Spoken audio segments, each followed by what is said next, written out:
నమస్తే, నేను Kavitha. Welcome to iDream. Pushpa 2 the rule trailer release అయింది.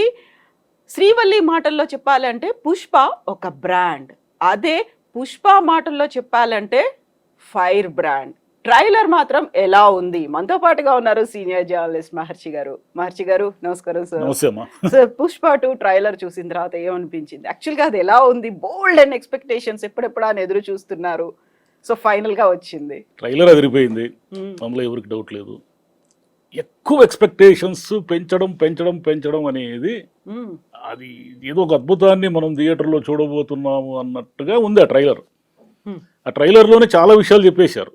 ఎలివేషన్ మీద ఎలివేషన్, ఎలివేషన్ మీద ఎలివేషన్. అంటే ఎవడరా వీడు అనేది ఒకటి, తర్వాత వాడు పేరు చిన్నదే కానీ విషయం చాలా పెద్దది అన్నట్టు ఒకటి, పుష్ప అంటే బ్రాండ్ అని ఒకటి, వీడు నేషనల్ కాదు ఇంటర్నేషనల్ అని ఒకటి, తర్వాత పుష్ప వైల్డ్ ఫైర్ అని, ఇలా వరుసగా చెప్తూ వచ్చారు. ఇన్ని ఎలివేషన్లు ఆ సినిమాలో ఉండాలి, ఉంటాయనే ఆశిద్దాం. ఎందుకంటే దాని బిజినెస్ కూడా అంటే ఓపెనింగ్స్ బ్రహ్మాండంగా వస్తాయి, నో డౌట్. వాళ్ళు 11,500 థియేటర్లు వరల్డ్ వైడ్ ఇస్తున్నారు. అంటే 5,000 థియేటర్లు బయట దేశాలు, మన దేశంలో 6,500. అంటే 1,300 కోట్ల రూపాయలు కలెక్ట్ చేస్తే తప్ప అది బ్రేక్ ఈవెన్ కాదు. అంటే ఒకసారి మీరు ఊహించుకోండి ఆ నంబర్ని. కాబట్టి ఏ రేంజ్ అంటే మన తెలుగు వాళ్ళ సినిమా, తెలుగు హీరో సినిమా ఈరోజు 1,300 కోట్ల రూపాయలు ఓపెనింగ్స్ తెచ్చుకోబోతా ఉంది. అంటే మామూలు విషయం కాదు అది. అయితే దీంట్లో ఏమిటంటే, అంటే ఆ సినిమా ఎలా ఉంటుంది అనేది ఒక క్లారిటీ ఉంది మనకు. ఎందుకు క్లారిటీ ఉందంటే మనం 1 చూసాం కాబట్టి. 2లో ఏముంటుంది? 2లో ఏముంటుందంటే పుష్పకి అతనికి మధ్య, ఫాజిల్కి మధ్య ఏదో ఒక వార్ నడుస్తుంది. పుష్ప లోకల్గా ఉన్నాడు ఇంతసేపు. 1లో లోకల్, ఇంటర్నేషనల్ అని ఆయనే అంటున్నాడు. ఇంటర్నేషనల్ అంటే ఏమిటి? కత్తులు కటారులకు బదులు ఏ మిషన్ గన్ల యుద్ధాలు జరగబోతున్నాయి. అందులో హెలికాప్టర్ కూడా ఉంది. హెలికాప్టర్ కూడా ఉంది కాబట్టి తీవ్ర స్థాయిలో ఉంటుంది. అయితే సుకుమార్ గారి సినిమాల్లో ఏమిటంటే, సరే ఈ యుద్ధాలు, ఈ ఎలివేషన్లు ఇవన్నీ పక్కన పెడితే అండర్ కరెంట్గా ఒక ఎమోషన్ నడిపిస్తూ ఉంటాడు ఆయన. సినిమా అలా మామూలుగా వెళ్తున్నట్టుగా ఉండి హఠాత్తుగా ఒక హైప్ తీసుకుంటుంది, సడన్గా అట్లా జర్క్ ఇస్తుంది అన్నమాట. మీరు పుష్ప 1లో కూడా మీరు గమనించవచ్చు, సాధారణంగా ఉన్న సన్నివేశాల్లో నుంచి హఠాత్తుగా పైకి లేస్తుంది సినిమా. ఆమె హీరోయిన్తో ఉన్న ఆ ప్రేమ తర్వాత అమ్మాయిని సేవ్ చేయడము, వాళ్ళ తల్లి తరఫున అతను ఎలా ఉంటాడు, ఇవన్నీ వరుసగా మనకు చూపిస్తూ ఆ పుష్ప క్యారెక్టర్ని ఎలివేట్ చేస్తూ వస్తారు. దీంట్లో పుష్ప 2లో ఉన్న ప్లస్ పాయింట్ ఏమిటంటే, మీకు కొత్తగా మీరు ఏమీ పరిచయం చేయక్కర్లేదు. పుష్ప ఎలా ఉంటాడో మనకు తెలుసు, శ్రీవల్లి ఎలా ఉంటుందో మనకు తెలుసు, ఫాజిల్ ఎలా ఉంటాడో మనకు తెలుసు. దాంట్లో కొత్త విలన్లు ఎవరైనా వస్తే తప్ప, అంటే కొత్త వాళ్ళు ఆల్రెడీ సునీలు వీళ్ళందరూ ఉన్నారు, మీకు ట్రైలర్లో కూడా కనిపిస్తున్నారు. కొత్త పరిణామం ఏమైనా జరుగుతుందా? అతను పగబట్టాడు, ఎవరు? షకావత్ పగబట్టినోడు సెకండ్ ట్రైలర్లో ఏమంటున్నాడు? పార్టీ ఉంది అంటున్నాడు. కన్ఫర్మ్ చేశాడు. పార్టీ ఉంది అంటే ఏమిటి? నీ సంగతి చూస్తాననే కదా దాని అర్థం. రెండోది ఏమిటి? ఫైరే కదా అంటాడు. ఫైర్ కాదు, వైల్డ్ ఫైర్ అంటాడు. అంటే అతని ఎక్స్పెక్టేషన్కి మించి ఇతను ఉన్నాడు. అతనేమో పగ తీర్చుకోవడానికి సిద్ధంగా ఉన్నాడు, ఎందుకంటే అవమానించాడు కదా, అతని బట్టలు లేకుండా అవమానించాడు. కాబట్టి పుష్ప మీద అతను పగబట్టి తర్వాత పుష్పకు సంబంధించిన ఎర్రచందనం సామ్రాజ్యాన్ని అంతా కూడా అంతం చేసే దిశగా అతను వెళతాడు. అతన్ని ఎదుర్కొంటూ పుష్ప ఎదగాలి, అతను ఎదుర్కోవాలి, ఎదగాలి. ఇది సెకండ్ పార్ట్ 2లో ఉండబోతా ఉంది. దీన్ని ఎలా ఎలా చేశాడు కథ మనకు తెలుసు. ఈ తెలిసిన కథని కొత్త సన్నివేశాలతో, కొత్త ఎమోషన్స్తో ఎలా నడిపాడు. ఇంకా పాటలు ఎలాగో బాగున్నాయి మనకు తెలుసు. అవన్నీ నడిచిపోతాయి. స్పెషల్ సాంగ్ లో ఈసారి శ్రీలీల మామూలు ఆయన సుకుమార్ గారి సినిమాలో ఐటెం సాంగ్ లేకుండా ఉండే అవకాశం లేదు, ఎవరో ఒకరు ఉంటారు. కాబట్టి ఎక్కువ ఎక్స్పెక్టేషన్ ఎక్కువ ఉంది. కాబట్టి ఏమాత్రము చిన్న నిరాశ కలిగినా కూడా చాలా ఇబ్బంది అవుతుంది. అంటే మ్యాచ్ కావడం అంటారే, థియేటర్లోకి మనం ఎలా వెళ్తున్నాము? పుష్ప 1కి ఏమీ ఎక్స్పెక్టేషన్ లేదు మనకు. పుష్ప 1 పాన్ ఇండియా సినిమా అని కానీ వాళ్ళు అనుకోలేదు. అది తర్వాత ఆ రేంజ్కి వెళ్ళిపోయి ఒక లెవెల్కి వెళ్ళిపోయింది. కానీ పుష్ప 1ని మనము నార్మల్గా చూసాం. అల్లు అర్జున్ సినిమా అంటే బాగుంటుంది, సుకుమార్ కాంబినేషన్ అంటే బాగుంటుంది, ఏదో ఎర్రచంద్రం బ్యాక్గ్రౌండ్తో చిత్తూరు యాస్తో ఉంది, ఓకే డన్, పాటలు బాగున్నాయి అనుకుని చూసాం. చూసినా కూడా మనకు కొంత డిసప్పాయింట్మెంట్తో వచ్చారు కొంతమంది ప్రేక్షకులు. ఫస్ట్ చూసిన వాళ్ళు ఎందుకు డిసప్పాయింట్మెంట్ అంటే, ఫైనల్గా క్లైమాక్స్ అనేది మామూలుగా మనం ఏమి ఎక్స్పెక్ట్ చేస్తాము, క్లైమాక్స్లో ఏదో భారీగా ఒక సీన్ ఉంటుందని ఎక్స్పెక్ట్ చేస్తాం ఏ సినిమాకైనా. ఈ సినిమాలో ఏమీ లేదు, క్లైమాక్స్ లేదు. క్లైమాక్స్ లేకుండా అతనికి ఇతనికి ఏదో పెద్ద గొడవ జరగబోతా ఉంది, ఇక నుంచి కథ మొదలవుతుంది అని ఎండ్ అవుతుంది. అది కొంతమందికి డిసప్పాయింట్మెంట్ చేసింది. కానీ లాస్ట్లో పుష్ప తాళిగట్టి అదంతా ఎలివేషన్ ఉంది కదా, ఇప్పుడే కదా కథ స్టార్ట్ అయింది అంటాడు కదా, ఓహో కొంచెం సంతృప్తికరంగా బయటకు వచ్చారు కొంత డిసప్పాయింట్మెంట్ తట్టుకొని. ఇప్పుడు ఏమిటంటే ఇక్కడ విపరీతమైన అంచనా. పుష్ప 2 అనేది మామూలు సినిమా కాదు, మొత్తం దేశమంతా ఉంది ఇప్పుడు అంచనా. అవును, అందులోనూ డిలేస్ అవుతూ వచ్చాయి మొత్తం. అదేంటి మన విదేశాల్లో కూడా, అమెరికాలో విపరీతంగా థియేటర్లు ఇస్తున్నారు. కాబట్టి ఇన్ని అంచనాలు అందుకోవాలి. ఒత్తిడి కూడా చాలా తీవ్రంగా ఉంటుంది. అల్లు అర్జున్ మీద కావచ్చు, సుకుమార్ గారి మీద కావచ్చు, ఒత్తిడి విపరీతంగా ఉంటుంది. ఈ ఒత్తిడినంతా తట్టుకొని వాళ్ళు ఎలా అవుట్పుట్ ఇచ్చారు, ఏం చేశారు అనేది మనకు డిసెంబర్ అయితే తెలుస్తుంది. సో అందులో మీరు ఫస్ట్ సీక్వెల్ పార్ట్ 1లో చెప్పినట్టుగా, ద రైజ్లో చెప్పినట్టుగా, అందులో అమ్మాయి సెంటిమెంట్, అమ్మ సెంటిమెంట్ ఎలా అయితే ఉంది, ఇందులో కూడా భార్య సెంటిమెంట్ అనేది కనిపిస్తుంది. అండ్ మనకి ట్రైలర్లో ఇంట్రడక్షన్లో కనిపించినటువంటి జగపతి బాబు క్యారెక్టర్లో మనీ అండ్ పవర్, దీంతో పాటుగా ఆయనకి ఏదో తెలియని సారోనెస్ కూడా ఉంది, ఏదో ఒక బాధ ఉంది అనేది. అంటే అక్కడ కూడా మళ్ళీ ఒక ఎమోషన్ అనేది కనిపిస్తోంది అందులో. బాధ ఎందుకుంది పుష్పకి, తండ్రికి సంబంధించిన ఒక ఎలిమెంట్ అతన్ని మైండ్లో నడుస్తూ ఉంది. తండ్రి అనేవాడిని చెప్పుకోలేని పరిస్థితి అనేది ఉంది. ఆ కథ ఎక్కడ ఫస్ట్ హాఫ్లో పెద్దగా ఎలివేట్ కాలేదు. మీరు అతను బాల్యం లేకోసారి ఫ్లోలో మనకి వెళ్ళిపోతుంది. అతను లోపల కోపం ఉంది, అతను విపరీతమైన యాంగర్ ఉంది అతనికి అనే విషయం తెలుస్తుంది. ఎలా అంటే తల్లికి సంబంధించి ఏదో ఒక చిన్న అవమానం జరిగితేనే వాడికి మామూలుగా వాడు ఏదో తిడతాడు కదా, డబ్బులు ఇవ్వకుండా ఏం చేస్తున్నావు అని ఒకడు తిడతాడు, వడ్డీ వ్యాపారి. తిడితే పుష్ప మళ్ళీ వాడికి డబ్బులు ఇచ్చి ఊరంతా తంతాడు వాడిని. ఊరంతా వాడు చెప్పాలి, నేను డబ్బులు, పుష్ప నాకు డబ్బులు ఇచ్చేసాడు, అంటే అంత కోపం అతనికి. ఈ కోపం అంతా ఎక్కడి నుంచి వచ్చిందంటే, తండ్రి ఎవరో చెప్పుకోలేని, తండ్రి అంటూ తనకు లేనటువంటి ఒక విచిత్రమైన పరిస్థితి ఉంది అతనికి.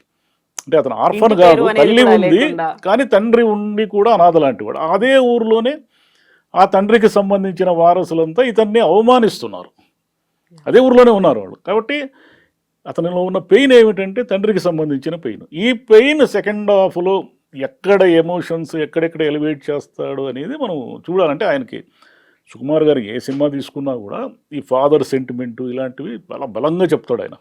నాన్నకు ప్రేమతో మీరు చూశారంటే మొత్తం తండ్రి సెంటిమెంట్తో నడిచే సినిమానే అది. ఇప్పుడు పుష్ప ముందు ఉన్నాడు ఏమిటంటే, ఒకటి ఎమోషన్ క్యారీ చేయాలి, యాక్షన్ క్యారీ చేయాలి, ఒకవైపు విలన్లంతా పొంచి ఉన్నారు. ఆల్రెడీ ఏమిటి అతని ప్రాబ్లము, ఎర్రచందనము దొంగలు అందరితోనూ వైరం పెట్టుకున్నాడు, సునీల్తో పెట్టుకున్నాడు, తర్వాత అధికారులతో పెట్టుకున్నాడు. తమిళనాడులో ఉన్నటువంటి ఎర్రచందనం మాఫియాని దాటుకొని ఇప్పుడు ఇంటర్నేషనల్ కావాలి ఆయన. హిందీ కూడా వినిపిస్తోంది అంటే నార్త్ వైపు వెళ్తాడా లేక నేరుగా అదేమిటి జపాన్తోనే పెట్టుకుంటాడా? మనం ఎర్రచందనం అంతా జపాన్కే కదా పంపించేది, చైనా జపాన్కే పోయేది. అది నేరుగా అక్కడ వాళ్ళతోనే పెట్టుకుంటాడా లేదా అది పార్ట్ 3 ఏమైనా చూపిస్తారా? ఇంటర్నేషనల్ స్థాయి అంటే ఏందనేది చూడాలి మరి. కానీ సినిమా, తెలుగు సినిమాకి సంబంధించిన ఒక ఇది ఉంటుంది, కీర్తి పతాకం అంటారు. ఒక కీర్తి పతాకాన్ని పుష్ప 2 ఎగరవైపోతూ ఉంది. అంటే ఇంటర్నేషనల్ స్థాయిలో తెలుగు సినిమాకు ఉన్న స్టామినా, అంటే తెలుగు సినిమాలు ఇలా తీస్తారు, ఇంత అంటే దేశం ప్రపంచమంతా చూసే విధంగా తీస్తారు అనే విధంగా అది ఉండబోతుందని అందరూ ఎదురు చూస్తున్నారు. పుష్ప 1తోనే జాతీయ స్థాయిలో ఉత్తమ నటుడి అవార్డు వచ్చింది. పుష్ప 2 అనేది ఇప్పుడు నేషనల్ అనుకున్నారా? కాదు, ఇంటర్నేషనల్. అంటే is he giving any indication అది మళ్ళీ ఆస్కార్ రేస్లో ఉండబోతోందా? మనకు త్రిబులార్కి వచ్చింది కదా మనకి, మన తెలుగుకి ఆస్కార్ అనేది మనం కల్లో కూడా ఊహించలేదు కదా. ఇప్పుడు కల్లో కూడా ఊహించినటువంటి విషయం ఒకటి త్రిబులార్ను తెచ్చుకుంది కదా. అయితే ఆస్కార్ అనేది మన వరకు రాదు అని మనం చాలా స్పష్టంగా ఉన్నాం కదా. అట్లాంటిది మనకు వచ్చిందంటే రేపు పుష్ప 2 కూడా రావచ్చు.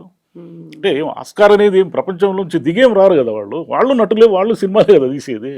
కాబట్టి మన వాళ్ళు కూడా సినిమాలే కదా తీస్తున్నారు. సో ఆ మేకప్ కూడా ఒక టిపికల్ గా ఉండేటువంటి బాడీ లాంగ్వేజ్, గోర్లకి నెయిల్ పాలిష్ దగ్గర నుంచి కూడా మొహాన మేకప్, చీర కట్టుకోవడం, ఇవన్నీ మేబీ ఒక క్యారెక్టర్ కు తగ్గట్టుగా చేసి ఉండొచ్చు. కానీ ఇప్పుడు ఆ స్థాయిలో ఉన్నటువంటి ఒక హీరో దానికి యాక్సెప్ట్ చేయడము అనేది ముందు నుంచి ఒక అంటే సెకండ్ సీక్వెల్ అనేది రిలీజ్ లేట్ అవుతోంది, బయటికి న్యూస్ రావట్లేదు, ట్రైలర్ ఎప్పుడు అనేది తెలియదు, ఇవన్నీ అనుకున్నప్పుడు బోల్డ్ అని రూమర్స్ వినిపించాయి. ఇద్దరి మధ్యలో పడట్లేదు అనేది, డైరెక్టర్కి ఆర్టిస్ట్కి పడట్లేదు, అందుకే గ్యాప్ అనేది పెరిగిపోయింది, చెప్పా పెట్టకుండా అల్లు అర్జున్ ఎక్కడికో వెళ్ళిపోయారని ఫోటోలు వీడియోలు ఇవన్నీ రిలీజ్ చేశారు. సో వాటన్నిటికీ ఒక ఫుల్ స్టాప్ పెట్టినట్టు అయిందా? ఇంత పెద్ద ప్రాజెక్ట్కి ఖచ్చితంగా రూమర్స్ ఉంటాయి. రూమర్స్ లేకుండా ఇంత పెద్ద ప్రాజెక్ట్ ఎలా నడుస్తుంది? దాంట్లో కొన్ని నిజాలు కూడా ఉండొచ్చు. అంటే వాళ్ళకి డిఫరెన్సెస్ మీన్స్ అదేమి ఆస్తి గొడవలు కాదు కదా, ఎక్కడో ఒక చోట ఇంటెలెక్చువల్ డిఫరెన్సెస్ కూడా రావచ్చు.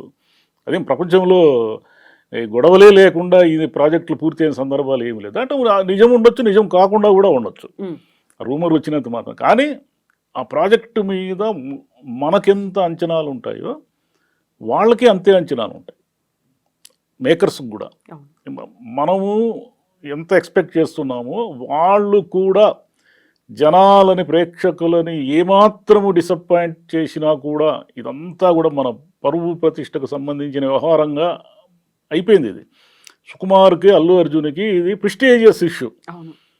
చిన్న తేడా వచ్చినా కూడా జనం మనల్ని ఆడుకునేస్తారు అనేది భయం వాళ్ళకే ఉంటుంది. కాబట్టి ప్రతి చోట 1-2 సార్లు రివ్యూ చేసుకోవడము, 1-2 సార్లు మళ్ళీ చూసుకోవడము, మార్పులు చేర్పులు చేసుకోవడం, ఇవన్నీ జరగడం వల్ల సినిమా లేట్ అయి ఉంటుంది. ఇంకోటి మీరు చెప్పినట్టు మేకప్ అదంతా అన్నారు కదా, అది తిరుపతి గంగ జాతరకు సంబంధించిన బ్యాక్గ్రౌండర్ స్టోరీ. అది తిరుపతి గంగమ్మ ఏం చేస్తుందంటే రోజుకో వేషం వేసి ఆ పాలెగాడిని చంపడానికి తిరుగుతుంది తిరుపతి ఊరంతా.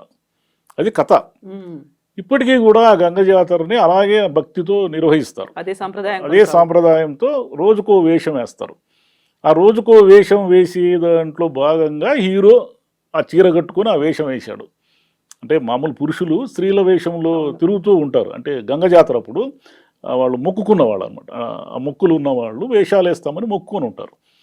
ఆ వేషంలో హీరో ఫైట్ కూడా ఉంటుంది. మీకు హీరో ఫైట్ కూడా మనకు టీజర్లో ఇది అర్థమైంది. కాబట్టి ఒకవైపు లోకల్ అంటే ఏమిటి, చిత్తూరు ప్రాంతానికి సంబంధించిన ఒక లోకల్ ఫ్లేవర్తో లోకల్గా సినిమా నడపాలి, గ్రామీణ నేపథ్యంతో సినిమా నడపాలి. ఇంకోవైపు ఏమో ఇటు అధికారులు, ఇటు ఇంటర్నేషనల్ స్మగ్లర్లు, నేషనల్ స్మగ్లర్లు అందరూ చుట్టుకొని ఉన్నారు కథలో. స్థానికంగా పల్లెటూరి నేపథ్యంతో ఉన్నటువంటి ఒక ఎర్రచందనం స్మగ్లర్గా అవతారం ఎత్తినటువంటి హీరో తనకు మించిన ఒక వ్యవస్థను ఎదుర్కోబోతున్నాడు. అధికార వ్యవస్థ, రాజకీయ వ్యవస్థ, మాఫియా, ఇన్ని వ్యవస్థలను ఎదుర్కొని పుష్ప అనేది ఒక బ్రాండ్ అని నిరూపించుకోవాలి. ఇన్ని వ్యవస్థలు ఎదుర్కొనేటప్పుడు నో డౌట్ అతనికి విపరీతమైన ఏవో సమస్యలు వస్తాయి. అంటే సమస్యలు వచ్చి దాని నుంచి బయటకు వస్తేనే కదా ఎలివేషన్ అంటారు. కాబట్టి ఏం సమస్యలు వస్తాయి అతనికి? ఒకటి షకావత్తు, ఖచ్చితంగా సమస్య, అతను వదలడు. 2 ఈ లోకల్ మాఫియా. 3వ మాఫియా ఎక్కడి నుంచి వస్తుందని చూడాలి. Political already Rao Ramesh involve అయి ఉన్నాడు. కాబట్టి 3వ మాఫియా ఎక్కడి నుంచి వస్తుంది? కాబట్టి ఖచ్చితంగా పుష్ప 2 అనేది మనకు ఒక ప్రెస్టీజియస్ ప్రాజెక్టుగా అల్లు అర్జున్కి కానీ, సుకుమార్కి కానీ, ప్రేక్షకులకు కానీ, ప్రేక్షకులు కూడా తెలుగు వాళ్ళు కూడా పుష్ప 2 మాదే, పుష్ప మేము తీసింది అని ఎక్కడైనా నార్త్లో కూడా చెప్పుకోవచ్చు. ఎందుకంటే నార్త్లో ఇంతకాలము తెలుగుకు సంబంధించిన పెద్ద మార్కెట్ లేదు.